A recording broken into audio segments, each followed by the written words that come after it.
जयराम जी आज media briefing कर रहे हैं, आज ही दिल्ली से लौटे हैं, क्यों गए थे दिल्ली?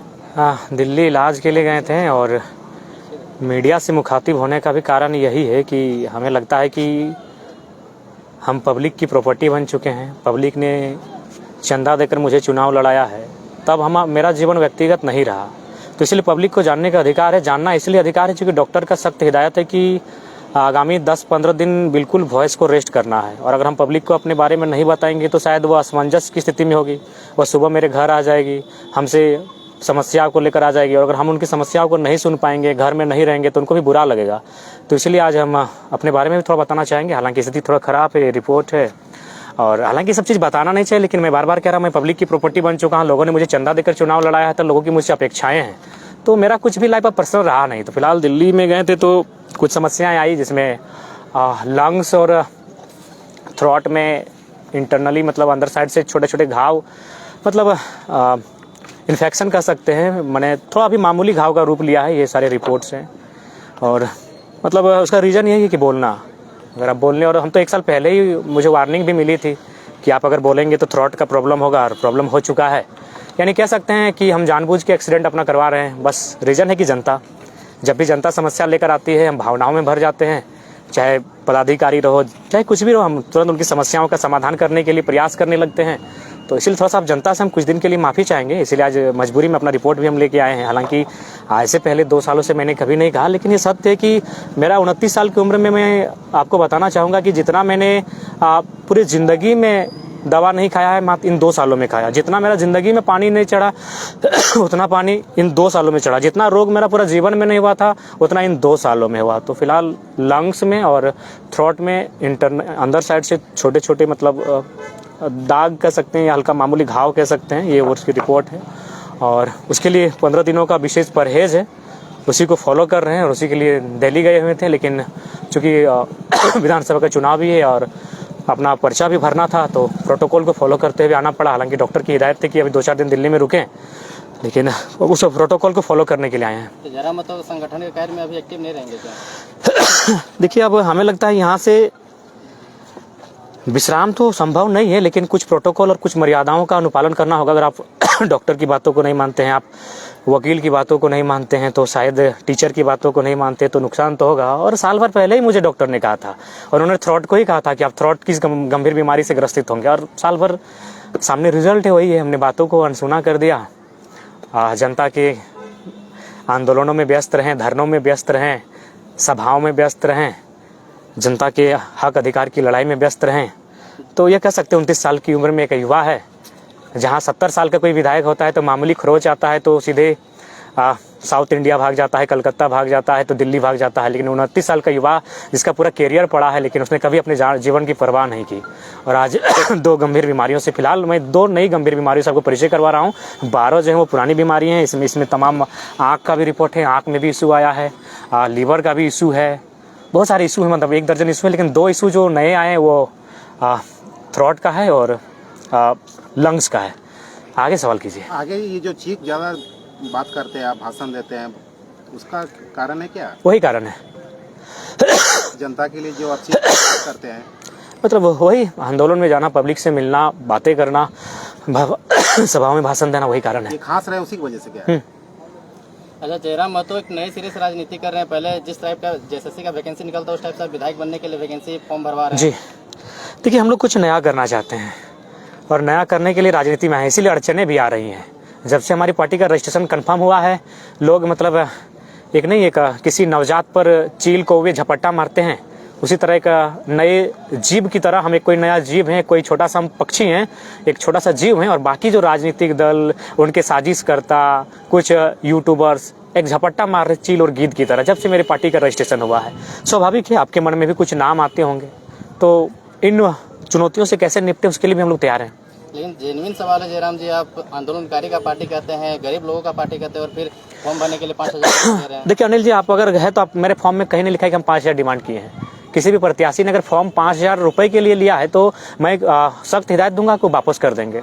वो आए और वापस मांग ले। सबसे पहला बात, जब आप पार्टी में आते हैं, देखिए कोई भी पार्टी को चलाने के लिए 4 क का होना बहुत जरूरी है। अगर 4 क को आप महत्वपूर्ण नहीं देते हैं तो आप कभी पार्टी नहीं चला पाएंगे।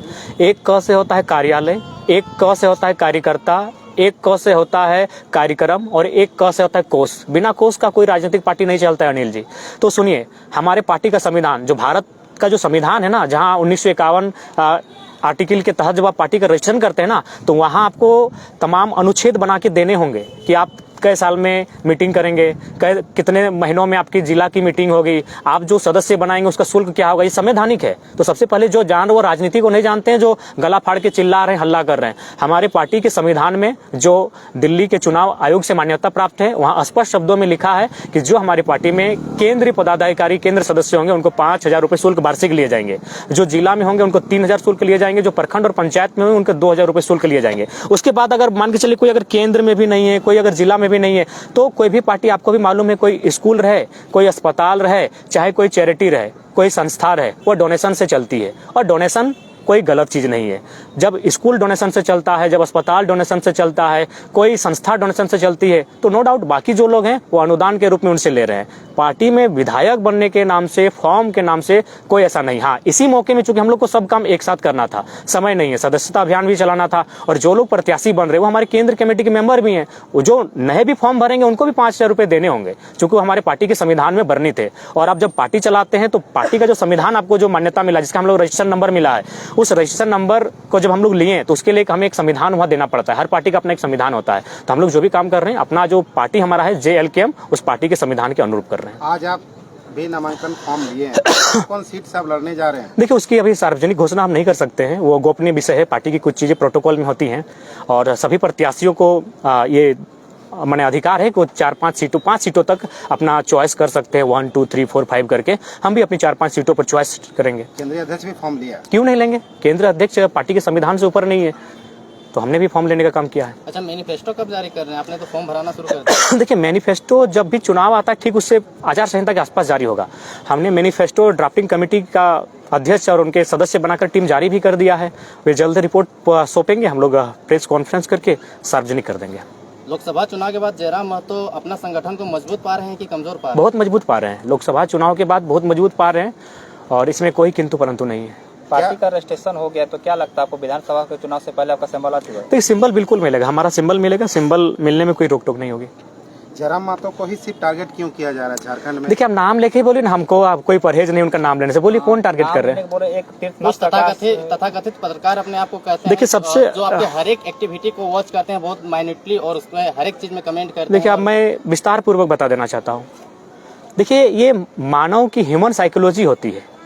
अगर मान के चलिए ये मेरा गाँव है, अगर इस गाँव के लोग मुझसे प्रेम करने लगेंगे ना, तो कुछ लोगों को मुझसे नहीं लेकिन उस प्रेम करने के भाव से नफरत होने लगेगा कि इसको इतना प्रेम क्यों मिला। अभी मान के चले एक बात बताइए, धोनी ने किसी का कुछ बिगाड़ा है? विराट कोहली ने किसी का कुछ बिगाड़ा है? सचिन तेंदुलकर ने किसी का कुछ बिगाड़ा है? लेकिन उनके हेटर्स है कि नहीं?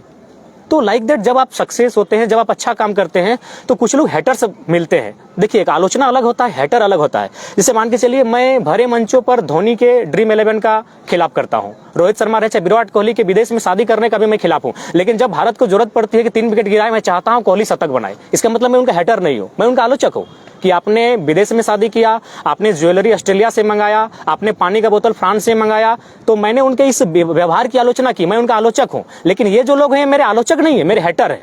अगर आप मेरे आलोचक थे तभी तो 8,000 रुपए अंगद नाइक को नहीं दिए तो सवाल उठाया। नहीं, आप बिल्कुल उनके परिवार को, सबसे पहली बात उसकी भरपाई कोई नहीं कर पाएगा। लेकिन आप सच्चाई जान लीजिए, जब वो घटना घटी थी उस समय हम लोग जितना सहयोग पड़ा था, बहुत सहयोग किए थे और आगे भी हम लोग का कोई। अच्छा, एक बात बताए, नरेंद्र मोदी 3 बार प्रधानमंत्री बने, क्या भारतीय जनता पार्टी के कार्यकर्ता या फिर कोई अन्य दल के कार्यकर्ता सड़क किसी दुर्घटना में घटना नहीं होता है? क्या कोई ऐसा पार्टी है जो किसी परिवार के लिए ऐसा खड़ा होता है? तो देखिए, हमने भी, जब हमारी पार्टी कोई विधायक नहीं है, हमारा पास कोई स्रोत नहीं है, उसके बावजूद हम लोग हमेशा खड़े रहे उस परिवार के साथ। लेकिन कुछ लोग हैं जो मतलब दिग्भ्रमित करने का प्रयास करते हैं। और जा रहा था कि आप उसको परिवार को 8,000 महीने। नहीं, ऐसा कोई स्टेटमेंट है तो आप दिखा दीजिए, मेरे जुबान से अगर कोई स्टेटमेंट है तो दिखाइए। नरेंद्र मोदी 3 बार प्रधानमंत्री बन गए, तो आज तक उनके राजनीतिक दल से कितने लोगों का घटना घटा? जेएमएम आज इतनी बड़ी पार्टी है, उनके दल से कितने लोगों ने शहादत दिया है, कुर्बानी दिया है? देखिए, परिवार की मुसीबत में साथ आना ये स्टेटमेंट है और आगे भी हम लोग खड़ा रहेंगे, भले उसके परिवार हमारी क्या बोलती है। उसके बाद देखिए, जहां तक आप जिस भाई साहब की बात कर रहे हैं, मैं आपको क्लियरली बताना चाहूंगा वो उनका जो स्वभाव है वह एक घृणित विकृत मानसिकता का स्वभाव है। उसकी कहानी शुरू होती है मेरे आंदोलन में आने से। देखिए, मेरी आलोचना अगर 2 साल बाद होती तो मैं स्वीकार करता कि चलो अब मैं राजनीतिक पार्टी बना चुका हूँ। मेरी आलोचना तो भाषा आंदोलन के बीच बीच में होने लगी थी, जब मेरा ग्रोथ बढ़ने लगा, जब मेरा क्रेज बढ़ने लगा, लोगों में मेरी पॉपुलैरिटी बढ़ने लगी, तभी मेरा विरोध होने लगा था। और जो भाई साहब की बात करते हैं उनसे पूछिएगा, 21 तारीख को देखिएगा, आज भी उनका पोस्ट होगा कि मैं अपने कुछ साथियों के साथ पदयात्रा में जा रहा हूँ, कुछ साथियों के साथ। जबकि 17 तारीख को 4 दिन पहले धनबाद और बोकारो में 250 लोगों का मीटिंग था। हम लोग का ये रणनीति था कि तेलमोचो ब्रिज का एक साइड हम लोग जाम कर देंगे 72 घंटा के लिए, अगर भाषा वापस नहीं होता है तो। हमें लगता है उसके बाद जैसे हम 17 को मीटिंग करते हैं और जब ये निर्णय आपस में चर्चा करते हैं, हालांकि तय नहीं हुआ था करेंगे कि नहीं, अगले दिन भाषा वापस हो जाती है। जब 18 को भाषा वापस हो चुकी है तो 21 को क्यों गए थे? तो इसका रीजन यही था। एक हमारे तोपचाची के भी बड़े नेता हैं जो मेरे ही क्षेत्र के हैं, और उनको भी ये लगा था कि अगर ये लड़का आगे बढ़ेगा तो कहीं ना कहीं मेरे लिए संकट होगा। तो उन लोग एक प्लानिंग किया कि अब इसको पूरा राज्य जानने लगा है, इसके हाथों में नेतृत्व है, मानव श्रृंखला हो चुका है, लाखों की भीड़ आ चुकी है, अब क्या कीजिएगा ना कुछ नया कीजिए ताकि नेतृत्व को इसके हाथों से लिया जाए। तब वो क्या किए, पद यात्रा निकालें। आपको पद यात्रा जाना था, हम लोग भी समर्थन करते। उस मीटिंग में चर्चा काहे नहीं हुआ? जो मीटिंग धनबाद और बोकारो तेलमोचो ब्रिज में बुलाया गया था, जिसमें 250 नौजवान थे, उस मीटिंग में वे भी उपस्थित थे। जो लोग पदयात्रा में गए थे वे लोग उपस्थित थे, जबकि 4 दिन पहले मीटिंग हुआ था। तो इसका रीजन एक ही था कि वे लोग चाहते थे कि नेतृत्व को जयराम महतो के हाथों से ले लें, क्योंकि सबको नेतृत्व करता बनना था, सबको लीडर बनना था, और वो नहीं चाहते थे कि हम लोग से जूनियर लड़का लीडरशिप करे। क्योंकि आपको भी उनका इतिहास मालूम है, सूर्य सिंह बेसरा उनको एक बार कहाँ सीएम प्रोजेक्ट कर चुके थे हाथ खड़ा करके। ये हमारे जो नेताजी हैं आज हमको लगता है 7-8 साल पहले से अपने आप को टुंडी का यूथ आइकॉन लिखते हैं फेसबुक में। तो ये लोग ऑलरेडी अपने आप को नेता, स्वघोषित नेता मान चुके थे और जनता हमें मान रही थी। तो लिहाजा उनको उस बात से तकलीफ है। मैंने पहले कहा, आलोचक अलग होते हैं, हेटर्स अलग होते हैं। आज धोनी का रन बनाना यानी अगला का हेट करना, सचिन का शतक बनाना यानी अगला का हेट करना। तो जब मैं राजनीति में आया तो जाहिर सी बात है, हाँ, अगर ये अपने आप को इतने ही बड़े आलोचक कहते हैं तो जब मैंने 3.5 लाख वोट लाया तो एक दिन मेरी प्रशंसा कर देते, जिसकी प्रशंसा पूरे देश ने किया, जिसकी प्रशंसा पूरे राज्य की मीडिया ने किया। और हम प्रशंसा के हकदार हैं भाई। 1952 से भारत देश में चुनाव होता है, 27.5% वोट आज तक कोई इंडिपेंडेंट कैंडिडेट फर्स्ट अटेम्प्ट में नहीं लाया है। आप इतिहास पता कर लीजिए। और अगर झारखंड की बात कीजिएगा तो झारखंड में हिस्ट्री को ब्रेक किया है। आज 3.5 लाख वोट लाने वाले शख्स को आप एक बार चर्चा नहीं कर पाए। आलोचक किसे कहा जाता है? जो आपको नकारात्मक भी कहेगा और आप अच्छा करेंगे तो उसकी प्रशंसा भी करेगा। आप तो कभी लाइव नहीं आए, चलिए ठीक है, उसके बाद आप लोग लाइव आते, अच्छा बात है लाइव आइए, लेकिन आप तो ले दे के जयराम महतो पे लाइव आते हैं। उनसे जो जुड़े हैं मोतीलाल महतो, फरजान खान, तो राजकुमार मंडल, तो पूजा महतो, तो बेबी महतो, ये आपकी घृणित मानसिकता है। ये राजनीति नहीं और ये सवाल नहीं है, ये सवाल नहीं है। अगर आप सही में अपने आप को मानते हैं कि हम निष्पक्ष हैं तो आप उस दिन भी लाइव आते हैं जब कल्पना सोरेन को टिकट दिया गया। आप उस दिन भी लाइव आते हैं जब सुबोध कांत साही की बेटी को टिकट दिया गया। आप उस दिन भी लाइव आते हैं जब अनूप सिंह की पत्नी को टिकट दिया गया। आप उस दिन भी लाइव आते हैं जब नेहा शिल्पी तिर्की को टिकट दिया गया। तब तो मानते हैं। क्या लगता है ये लोग कहीं से प्रेरित है? नहीं, फंडिंग है। आप कहिएगा तो, चूंकि जो लोग उनको मिलाने का काम किए उन लोग बोलने के लिए तैयार है, लेकिन वो थोड़ा सा हमने कहा कि नहीं, रिश्ता खराब मत कीजिए। तो आप ही बताइए ना भाई, आप आते ठीक है, एक दिन आप बीजेपी को लेकर लाइव आते, आप एक दिन जेएमएम को लेकर लाइव आते, एक दिन आरजेडी को लेकर लाइव आते, एक दिन जेडीयू को लेकर लाइव आते, एक दिन कांग्रेस को लेकर आते, उसके बाद एक दिन जयराम महतो और जेलगम को लेकर आते, लोग आपको मानते हैं। अब तो हाथ धो के पीछे पड़े। इसका मतलब यही है कि घृणित और विकृत मानसिकता और नफरत का जो भाव। आपके फोन और टी शर्ट पे भी नजर रखा जा रहा है। लोग यहाँ लोग रेंज रोवर में घूम रहे हैं, लोग राज्य को लूट के चले गए, करोड़ों की संपत्ति लूट के चले गए, धनबाद से कोयला लूट के चले गए, कोई सवाल नहीं हुआ। तो आप चाहिए टी शर्ट को हिसाब लीजिए, 800, 700, 900 यही टी शर्ट होता है। हम लोग बोले तो, हम जब दिल्ली गए थे हम लोग एक थोक में 6-7 टी शर्ट वहां से लेके आए थे, क्योंकि एक के बदले एक इस टाइप का ऑफर था, करोल बाग से लेके आए, जाइए पता कर लीजिए। तो इसे कहीं ना कहीं एक घृणित व्यवहार कहेंगे। और वही जो नेतृत्व नहीं चाहते थे कि हमसे जूनियर लड़का नेतृत्व करे। बोलिए एकदम लॉजिकली, आप किसी से पूछ लीजिए, मानव श्रृंखला से लेकर अब तक आखिर वो लोग पद यात्रा में क्यों गए थे? अगर 17 तारीख को अभी पोस्ट अभी भी है कि मैं अपने कुछ साथियों के साथ पदयात्रा में जा रहा हूं, और जाते जाते क्या हुआ, जेबीएसएस का लेटर जारी होने लगा सीएम के नाम से, तो कभी अनशन के लिए। क्या है भाई, जब आप कुछ साथियों के साथ अपना पर्सनल जा रहे हैं तो फिर जेबीएसएस बीच में क्यों आ गए? उस समय जेबीएसएस हमारा संगठन था।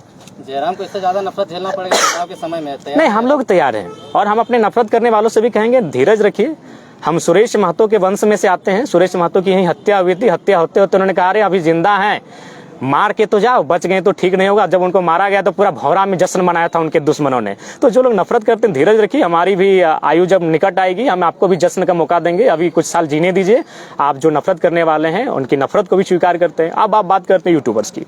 आए थे हमारे पास, उनका सीधा आरोप था कि ढुलू साहब 1 करोड़ लिए हैं, हमको 10 लाख चाहिए। हमने कहा भाई ये मिथ्या है, छोड़िए। हमारे का अभिनेता का नाम है, उनका भाई साहब देवानंद भाई साहब हैं, एक सिने स्टार अशोक कुमार भाई साहब, इस तरह करके कुछ नाम है उन लोग का। आए थे और उसके बाद भी उन लोग को कौन मैनेज किया, वो लड़का तैयार है, वो लड़का कपूरिया का है, लेकिन वो है कि वो एक जेएमएम के बड़े नेता का रिलेटिव है। तो हम बोले नहीं, रिश्ता मत खराब करो मेरे कारण। वो बोलने के लिए भी तैयार है कि उनको हम कहाँ पैसा दिए हैं, कहाँ उनको वीडियो बनाने के लिए भेजे हैं, उनके साथ हम क्या क्या किए हैं। तो ये पैसा नहीं दी इसलिए आपको जी मांगे हमारे जयराम महतो पर भी तो आरोप लगता है, तो आपके पास कुछ प्रूफ है कि ये लोग पैसा उठाया है? हाँ प्रूफ, हाँ बिल्कुल आपको प्रूफ दिला देंगे। आप बोलिएगा तो अभी टेलीफोनिक बात करा देंगे। लेकिन मैंने कहा छोड़िए, कहा ले दुश्मनी मोल लीजिएगा, क्योंकि जेएमएम के नेता के रिलेटिव हैं जिन्होंने उनको लाइन अप किया, उससे भी उनसे हमारी कोई शिकायत नहीं है। हम तमाम यूट्यूबर्स को यही कहना चाहेंगे कि यदि हम मुझे एक कहावत याद आई कि हाथी जीते जी लाख का और मर जाए तो 1.25 लाख का। चलिए, हमारी बदनामी में भी उनका परिवार चल रहा है तो बेहिचक वो करें, लेकिन मैं आग्रह करना चाहूंगा कि कम से कम जैसे कि एक हमारे अशोक कुमार करके कोई भाई साहब हैं, बैचलर हैं, स्ट्रगल कर रहे हैं, तो हम चाहेंगे कम से कम वो 10 लाख रुपए ले पार्टियों से मेरे खिलाफ कहने का, और कम से कम अपने का बढ़िया बिजनेस सेटअप करें। इस बीमारी की अवस्था में मुझे उनकी चिंता है, क्योंकि अगर हमें लग रहा है उन्हें 60,000 रुपए करके दिया गया है, जो न्यूज मेरे तक आई है, तो कोशिश कीजिए इन 60,000 रुपए में कुछ होगा नहीं, तो कम से कम आप 10 से 15 लाख डिमांड करें। बिल्कुल आप मेरे खिलाफ बनाइए, कम से कम इसी बहाने अगर मेरा भाई एक सेटलमेंट हो जाता है तो मुझे खुशी होगी। और अभिनेता देवानंद जी भी, अगर उनका परिवार अगर सेटल हो जाता है तो कम से कम मोटी रकम ले, ताकि एक बढ़िया बिजनेस में वो लगाए। चुनाव नहीं होगा तब तक आपके पीछे ये लोग पड़े रहेंगे, कैसे? वही टास्क ही वही है। देखिए, सबसे पहले इन्होंने 3 जिला परिषद का इंटरव्यू लिया था, मुझे याद है। एक तोपचांची का जिला परिषद, एक दुगदा का जिला परिषद, एक ऊपर घाट का जिला परिषद। जब आपने उनके खिलाफ मेरा इंटरव्यू लिया तो अभी जाके इंटरव्यू लीजिए, तीनों को पंचायत में हम पटक के आए हैं, तीनों को पंचायत में हम उनका बूथ से लीड करके आए हैं। अभी इंटरव्यू कहने ले रहे, इसीलिए इंटरव्यू लेना जनता का लीजिए, हमें शिकायत नहीं है। अगर आप नेता का प्री प्लानिंग इंटरव्यू लेंगे तो अभी प्री प्लानिंग तीनों को फिर से लीजिए। ये जो तोपचांची वाले जिला परिषद होटल में बहसबाजी कर रहे थे, लाइव आ रहे थे, उनका बूथ हम लीड करके आए, उनका पंचायत हम लीड करके आए। अब जिला परिषद आप अपना पंचायत नहीं बचा पाए, तो इनको स्पेशल टास्क दिया जाता है अभी चुनाव में। अभी कहने इंटरव्यू हो रहा है, अभी क्यों नहीं इंटरव्यू हो रहा है? ठीक है, जो भी यूट्यूबर्स हैं उनकी हम शुभकामना चाहते हैं, मेरे भाई समान है, वो आगे बढ़े, मुझे नीलाम करके भी आगे बढ़ते हैं, उनका घर चलता है तो मुझे स्वीकार है। लेकिन अभी इंटरव्यू क्यों नहीं हो रहा है? अभी लाइव क्यों नहीं आवाया जा रहा है? विधानसभा नजदीक आएगा, ये हथकंडे अपनाए जाएंगे। तो ये, और मुझे आज नहीं, मुझे मेरे एक मित्र है अनवर राही, जो हमारे केंद्र संगठन में है, उन्होंने लोकसभा से 6 महीना पहले बोला था कि जिस प्रकार केंद्र की टीम ने जितने 10 मिलियन फॉलोवर है, 10 मिलियन उनको हाईजैक किया है, राज्य में जिनका 10K फॉलोवर है उनको आपके खिलाफ यूज किया जाएगा। और वो हुआ वो हुआ, उसके लिए कोई दिक्कत नहीं। जयराम के खिलाफ जो बोलते हैं वो कभी कभी दूर चले जाते हैं, फिर जयराम के पास आते हैं तो जयराम अपना दिल में जगह दे देते हैं, फिर उनको बैठ देना। देखिए, हम लोग एक बहुत बड़ा निष्कपट इंसान है, कोई कपट नहीं। अगर होता तो बीमारी इतना नहीं झेलते। डॉक्टर हमको, आप मेरा भाषण देखिएगा बागमारा में, उस समय मेरा काला कुर्ता होगा, और वहाँ पहली बार हम पानी पीते हुए बोले थे कि 15 मिनट में हमको पानी पीना है, नहीं तो थ्रोट का बीमारी होगा। आज देखिए 1 साल बाद हम खड़ा है, वो नवंबर था, ये सितंबर था, कुछ महीना 1 साल का, हम बीमारी लेके खड़ा है आपके बीच, अंदर से घाव हो चुका है, हम खड़ा है आपके बीच। तो जयराम महतो बहुत कोमल स्वभाव का है, वो जनता के आगे बहुत दिल उसका साफ है, तो इसीलिए कोई आता है गाली दे के भी तो हम माफ करें, उतना छोड़िए। आप देवानंद भाई साहब को पूछेगा कि उनको जो लाइनअप पहली बार किया था मेरे खिलाफ, वो हमारे केंद्र प्रवक्ता थे जी। हम वो शख्स हैं जो धोखा खा के मुस्कुराए, उनका नाम ही आज बोल देते हैं। वो दुगदा के मिस्टर कड़वार, पूरा नाम नहीं बताते हैं, उनका नाम है मिस्टर कड़वार। बताइए, हमारे केंद्र प्रवक्ता हैं। एक केंद्र प्रवक्ता का क्या जिम्मेवारी है जी, कि अगर आपकी टीम पर कोई संकट आ रहा है तो आपको डिफेंड करना चाहिए। अगर आपके संगठन के नेता की आलोचना हो रही है, अगर कोई साजिश हो रही है, तो आपको मीडिया में आके डिफेंड करना चाहिए। लेकिन हमारे केंद्र प्रवक्ता क्या कर रहे थे मालूम है? वो बता रहे थे कि जाओ अरविंद टाइगर के खिलाफ बोलने के लिए तैयार है। अरविंदा को भली बातें जानते हैं, बहुत धक्कड़ इंटरव्यू हमारे खिलाफ दिए थे। तो ये हमारे साथ साजिश हुआ। फिर भी आए, कुछ दिन पहले कड़वार दादा आए, मिले, बैठे, बात किए गए। जो हमारी बर्बादी का मैंने रूपरेखा तैयार करते हैं, हम उनके लिए भी भला चाहते हैं। अगर ऐसा नहीं तो हम मिलते नहीं उनसे। पूछेगा, हम चुनाव के बाद, मेरे हारने के बाद भी आते हैं, क्योंकि ये मेरा दिल स्पष्ट है, हम अपने लिए नहीं आए। अगर अपने लिए आते तो कम से कम अपनी जान बचा के चलते। आज करोड़ों का ऑफर है हमें, अरे कम से कम राजनेता बनते चाहे नहीं बनते, कहीं वो बढ़िया घर द्वार, एगो ब्याह शादी करके सेटल हो जाते, इतना जान जोखिम में नहीं डालते। अभी आपके प्रवक्ता पर भी आरोप लग रहा है। देखिए, हमारे प्रवक्ता हमेशा पार्टी को डिफेंड किए हैं, तो इस बार वो खुद को डिफेंड करेंगे। आप ये सवाल उनसे ही ले लीजिएगा, क्योंकि अभी तक उन्होंने पार्टी को डिफेंड किया है। अगर उनमें कुछ दोष है, क्योंकि हम परिचित नहीं थे इस दोष से, तो वो खुद अपने आप को डिफेंड करेंगे।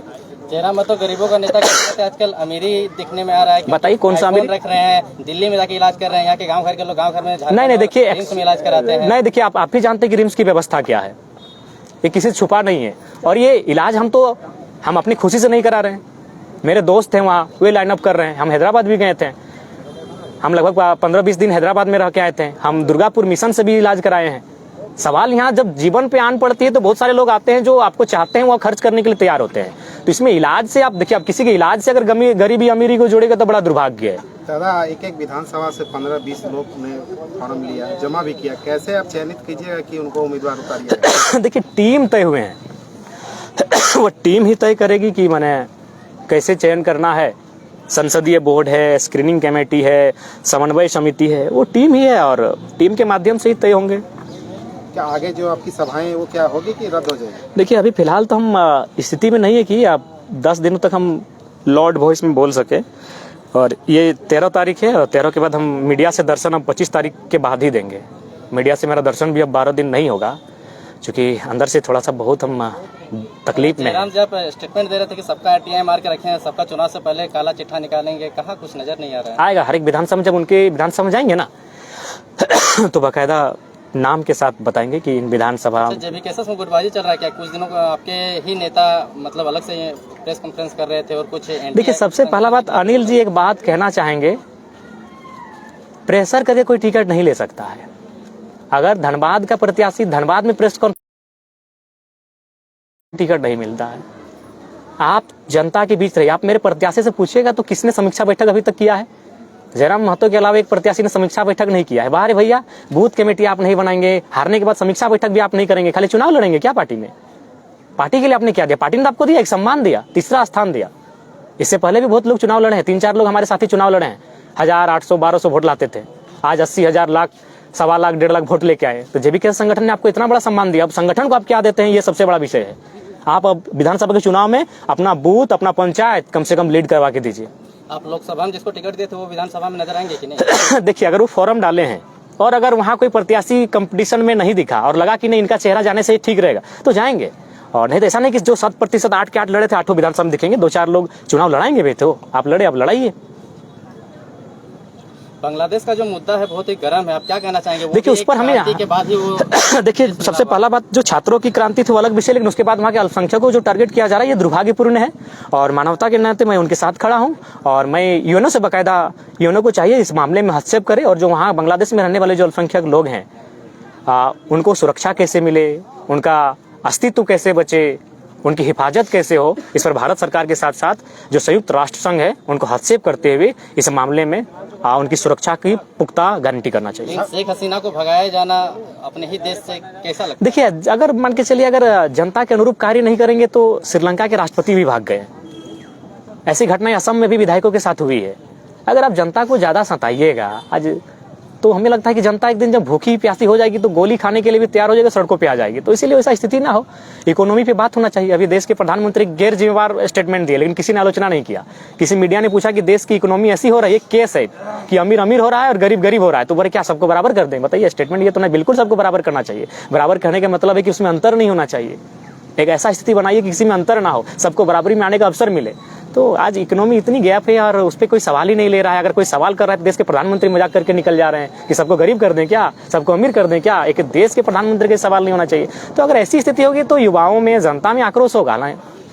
दादा, आप संथाल में बांग्लादेशी घुसपैठी पे क्या बोली है? मैंने उस पर स्पष्ट कहा है कि उस पर केंद्र सरकार, राज्य सरकार दोनों को हस्तक्षेप करते हुए बिल्कुल किसी प्रकार का घुसपैठ झारखंड में ना हो। उससे क्या होगा कि वहाँ की सामाजिक और सांस्कृतिक स्थिति में अवरोध उत्पन्न होगा। वहाँ से वहाँ के जो मूल निवासी उनके जीवन में संकट उत्पन्न होगा, उनकी भाषा, उनकी सांस्कृतिक परंपराओं में आहत होगी। तो इसलिए मेरा स्पष्ट, उस पर मेरा स्टैंड स्पष्ट है। आदिवासी हॉस्टल में आदिवासियों को पीटा जी, उसके लिए हम खेद प्रकट करते हैं और आदिवासी सरकार है। आप तुरंत एक टीम का गठित कीजिए, उनको चिन्हित कीजिए और अगर वे घुसपैठ है तो देश से बाहर कीजिए। क्या संदेश है यहाँ से? संदेश यही रहेगा, ये राज्य बहुत तकलीफ के बाद राज्य बना है, इस राज्य का हितार्थ तो हम लोग यही चाहते हैं। अच्छा, पिछले बार आप लोग बूथ स्तर में कमजोर दिखे थे, वहाँ से आप बोले कि आदमी नहीं बैठ पा रहा है, बूथ स्तर पे काम करना शुरू किए हैं? हाँ, इस बार बूथ स्तर पे हम लोग काम कर रहे हैं और इस बार हम लोग जनता के साथ साथ कार्यकर्ता पे काम करेंगे। मैंने पहले कहा कार्यकर्ता, कार्यक्रम, कार्यालय और कोष, तभी चुनाव लड़े जा सकते हैं और तभी राजनीतिक पार्टी तैयार होती है। आज प्रत्याशी का फॉर्म भरने का अंतिम डेट है, तो क्या लगता है प्रत्याशी का प्रथम लिस्ट कब तक जारी कीजिएगा? देखिए, हम लोग लगता है कि 1-2 दिन बढ़ाएंगे लिस्ट को, कहीं 15 अगस्त भी है, कुछ लोग व्यस्त रहे, खेती बाड़ी का दिन है, तो 2 दिन अवसर देंगे और 15 अगस्त को पहली लिस्ट जारी हो जाएगी। वैसे लोग जो फॉर्म नहीं भर पाए वो नहीं, बिल्कुल नहीं, बाद में नहीं। अगर वो संगठन के एक्टिव लोग हैं और खासकर धनबाद बोका, जैसे मान के चलिए अगर राजमहल छूटा है तो वहाँ अगर कोई नहीं तो हमको तो किसी को लड़ाना होगा, लेकिन जहाँ से फॉर्म आ चुका है और कोई नहीं भरा है तो वहाँ उनके साथ कैसे जाएंगे जी? जो लोग फॉर्म भरे उनके साथ जाएंगे। मान के चलिए टुंडी विधानसभा है, अब मान के चलिए टुंडी विधानसभा से गौतम अगर प्रत्याशी अपने आप को मानता है और ये फॉर्म नहीं भरा है, ये अगर इस मन एटीट्यूड में कि हम तो टुंडी के ही हैं, टाइगर के खसम खास है, पार्टी के लिए इतना कुछ किए हैं, और फॉर्म अगर बाकी 7 लोगों ने भरा है तो हम पहले उन 7 लोगों को प्राथमिकता देंगे। गौतम अगर फॉर्म नहीं भरा है तो इनको बाद में इनके पास आएंगे कि भाई टुंडी से कोई नहीं, आप लड़ेंगे क्या? लेकिन अगर 7 में कोई तैयार होता है तो हम वहाँ जाएंगे। जो फॉर्म नहीं भरा है उस पर कोई विचार नहीं होगा। क्या रिपोर्ट है, कितने विधानसभा से एप्लीकेशन है अभी तक? हम तो देखिए, वो तो चुनाव समिति बनी है, आप उस पर भी कभी सवाल जवाब कीजिए, वो उत्तर देने के लिए तैयार है।